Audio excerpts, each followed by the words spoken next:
Hello students, how are you? I hope you all are doing very well.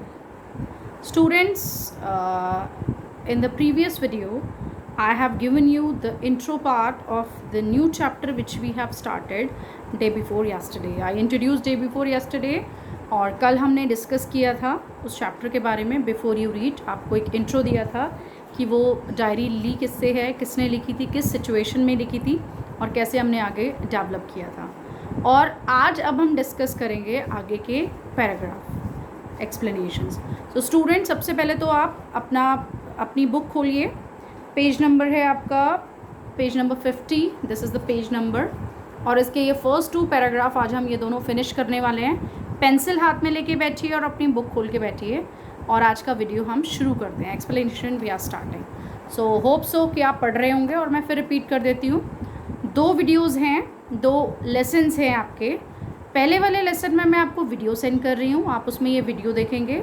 और दूसरे वाले lesson में आपसे जो भी इस वीडियो में पढ़ाया गया है उससे रिलेटेड चीज़ें, आपको कोई प्रॉब्लम है, कोई वर्ड मीनिंग पूछना है, कुछ समझ नहीं आ रहा है, हम उस पर डिस्कशन करेंगे. तो अभी आपकी ज़िम्मेदारी बनती है कि आप अच्छे से उस वीडियो को समझो और उसके बाद उससे रिलेटेड आपका जो भी प्रॉब्लम है वो आप बाद में उससे पूछते रहना हमसे सेकेंड पीरियड में. Clear student? इस तरह से दोनों लेसन चलेंगे, रोज़ यही होना है, दोनों लेसन इसी तरह से चलेंगे. सो आज का वीडियो शुरू करते हैं हम इसी के बेस्ड. पहला पैराग्राफ हम शुरू करते हैं. Writing in a diary is a really strange experience. Fingers on line student, fingers रखिए लाइन पे. Strange experience for someone like me. देखिए, क्योंकि ये डायरी एंट्री है, एक इंसान ने अपने लाइफ के बारे में, खुद के बारे में डायरी लिखी है, तो ये फर्स्ट पर्सन नरेशन है. फर्स्ट पर्सन मतलब वही लिख रहा है और अपने ही बारे में लिख रहा है. जैसे 3 पर्सन्स होते हैं ना, आपने प्रोनाउन में पढ़ा होगा, पर्सनल प्रोनाउन पढ़ा होगा आपने. First person, second person, third person. First person वो होता है जो बात करता है, तो वो अपने बारे में, अगर वो सिंगुलर है, अकेले है, तो अपने बारे में लिखेगा आई, मी, माई, माइन, इस तरह से. और अगर वो प्लूरल में है, फर्स्ट पर्सन, 2 लोग फर्स्ट पर्सन है, तो वो लिखेंगे we, our, us, ourselves, इस तरह से. सेकेंड पर्सन होता है जिससे बात कर रहा है फर्स्ट पर्सन, तो वो दूसरे के लिए यूज़ करेगा यू, योर, योर्स, इस तरह से. और थर्ड पर्सन वो होता है जिसके बारे में बात होती है. थर्ड पर्सन अगर सिंगुलर होता है तो वो यूज़ करता है he, she, it. Clear? Himself, herself, like that.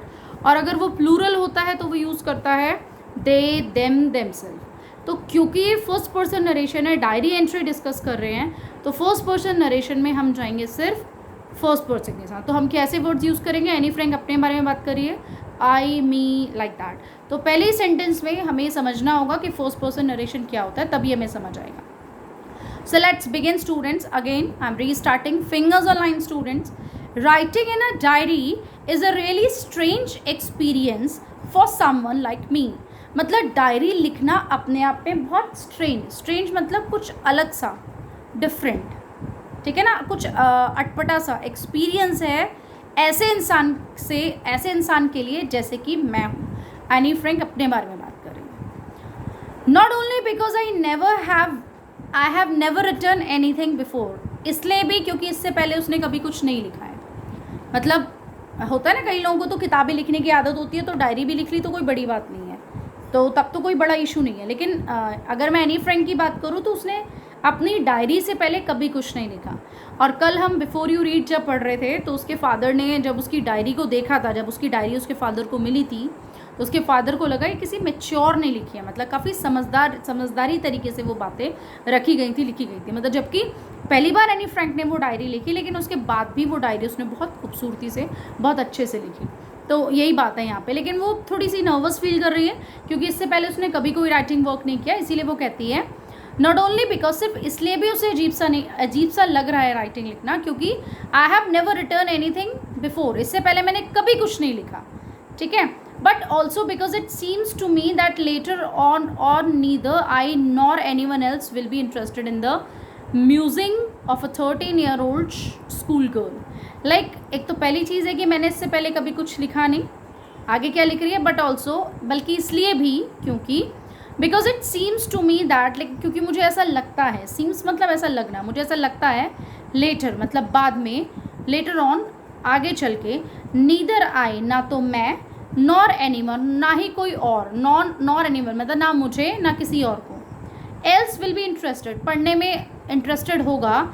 In the music, music मतलब होता है इमेजिनेशंस को फॉलो करना, या जो वो सोचती है उसके बारे में उसने जो लिखा है, मतलब मैंने जो कुछ लिखा है ना तो फ्यूचर में आगे चल के ना मैं इंटरेस्टेड होने वाली हूँ उसको पढ़ने में, और ना ही कोई और मेरी डिस डायरी को पढ़ने में इंटरेस्टेड होगा। किसके बारे में? Of a 13 year old school girl. एक 13 ईयर्स ओल्ड स्कूल गर्ल है, उसने जो भी म्यूज़ किया, इमेजिन किया, फील किया, वो जो उसने लिखा, तो क्यों कह रही है वो? एक डायरी राइटिंग काफ़ी स्ट्रेंज एक्सपीरियंस है, क्योंकि उसे ऐसा लगता है, क्योंकि एक तो उसने पहले कभी कोई डायरी राइटिंग नहीं किया या कुछ भी नहीं लिखा इससे पहले, और आगे चल के हो ना तो उसे खुद को इंटरेस्ट होगा इस डायरी को पढ़ने में, ना ही किसी और को होगा कि एक 13 ईयर ओल्ड लड़की ने किस तरह से अपनी लाइफ स्पेंड की या क्या क्या उसने अपनी लाइफ में फेस किया। उसे ऐसा लगता है कोई इंटरेस्ट नहीं लेगा, कोई नहीं पढ़ेगा, इसलिए भी उसे लिखना थोड़ा अजीब सा लग रहा था। आगे बढ़ते हैं, आई होप आपको समझ आ रहा होगा। Oh well it doesn't matter, I feel like writing. कोई बात नहीं, क्या फ़र्क पड़ता है। जैसे कई लोगों की आदत होती है ना, जैसे वो हार्ट लूज़ नहीं करते हैं अपना। जैसे कभी कोई बहुत बेसुरा गाता है, सपोज़ आपकी क्लास में भी होगा कोई ना कोई बेसुरा गाने वाला, लेकिन अगर आप उसके सामने को कह रहे चुप हो जा, अपना रेडियो बंद कर, जब देखो तब शुरू हो जाता है पटर पटर पटर, और गाता ही रहता है बेसुरा सा, कानों में ही दर्द हो गया है। और लोगों की तरह अगर मतलब इस तरह से वो फील करने लगा तो शायद वो कभी दोबारा गाए ना, आप उसकी इतनी इंसल्ट करें। लेकिन अगर वो उसे कोई फ़र्क नहीं पड़ता है, बोलते रहो जो कुछ बोलना है, मुझे तो अपनी मस्ती में गाना है, तो फिर भी गाएगा ही गाना। तो वही चीज़ उसने भी फील की। अपने आप रहता है, किसी को इंटरेस्ट हो ना हो, समझ में आए ना आए, मैं तो अपना जो है राइटिंग वर्क करती हूँ। तो that is why in this way oh well it doesn't matter, चलो क्या फ़र्क पड़ता है, कोई नहीं लिखा है मैंने कभी, अब लिख लेती हूँ, इंटरेस्टेड मैं भी हूँ या नहीं हूँ, कोई और हो ना हो कोई बात नहीं, लेकिन डायरी एंट्री तो मुझे करनी है और मैं कर लेती हूँ। आई फील लाइक राइटिंग, मुझे ऐसा महसूस हुआ कि मुझे कुछ लिखना चाहिए, चाहे किसी कोई बुरा कहे या ना कहे, पसंद करे या ना करे। And I have an even greater need to get all kind of things off my chest. अपनी जो भी बातें हैं उसके अंदर जो उसने अंदर रखी हैं उन सबको अपनी चेस्ट से बाहर निकालना।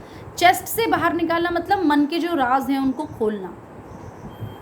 यहाँ पे कुछ सामान रखा है वो बाहर निकालने से मतलब नहीं है, फीलिंग्स को, जो उसकी फीलिंग्स है उसके चेस्ट में, चेस्ट मतलब उसके हार्ट में जो फीलिंग्स हैं उसको वो कोई तरीका होना चाहिए बाहर निकालने के लिए। उसका कोई फ्रेंड बाहर ऐसा होता नहीं है जिससे वो अपने सीक्रेट शेयर कर सके, तो वो एक डायरी को ही फ्रेंड समझ के अपने सारे सीक्रेट्स जो है वो बाहर निकाल के। That is Y I feel like writing and I have an even greater need, मुझे बहुत ज़्यादा ज़रूरत है टू गेट ऑल, कि मैं निकालूँ ऑल काइंड, हर तरह की चीज़ें, थिंग्स ऑफ माई चेस्ट, मेरे अंदर जो भी बातें चल रही हैं हर तरह की बातें, उसको मैं अपनी चेस्ट से बाहर या अपने हार्ट से बाहर निकाल के उस पेपर पे लिखूँ।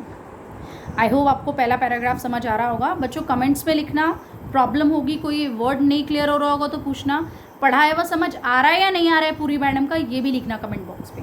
क्लियर? लेकिन उसके लिए व्यूज़ होने ज़रूरी है, सारे देखेंगे, कितने नंबर ऑफ स्टूडेंट्स हैं मुझे सब पता है, और जो नहीं देखेगा वो पता चल जाएगा मुझे। सो बी एक्टिव, क्योंकि पूछने वाली तो मैं सबसे ही हूँ सवाल, जो भी मैं पढ़ा रही हूँ उस पर बेस्ड क्वेश्चंस पूछूंगी, तो बी एक्टिव ऑन दैट। अगले पैराग्राफ में आते हैं, paper has more patience than people. ये बहुत बहुत बहुत इंपॉर्टेंट है, इसको अंडरलाइन कीजिए, इट्स वेरी इंपॉर्टेंट।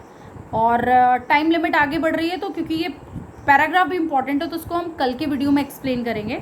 आज हम इसको यहीं फिनिश करते हैं, लेकिन इस लाइन को अंडरलाइन कीजिए, कल हम इस अंडरलाइन लाइन के साथ ही शुरू करेंगे। तो अभी नेक्स्ट पीरियड में मैं आपसे फिर पूछूंगी इन सारी चीज़ों के बारे में। आई होप आप समझ रहे होंगे, समझने की कोशिश कीजिए बच्चों, क्योंकि यही एक तरीका है पढ़ने का और कोई तरीका नहीं है। पास होना है अगर 10th बोर्ड एग्जाम में, तो आपको इसी तरह से कंटिन्यूसली वीडियो को वॉच करना होगा, अपना होमवर्क करना होगा, अपने सवालों के जवाब पूछने होंगे, आपको जवाब देने होंगे जब हम पूछेंगे, और आप मेहनत भी करेंगे। इस उम्मीद के साथ आज का ये सेशन यही ख़त्म करते हैं। Stay safe, stay home, bye bye.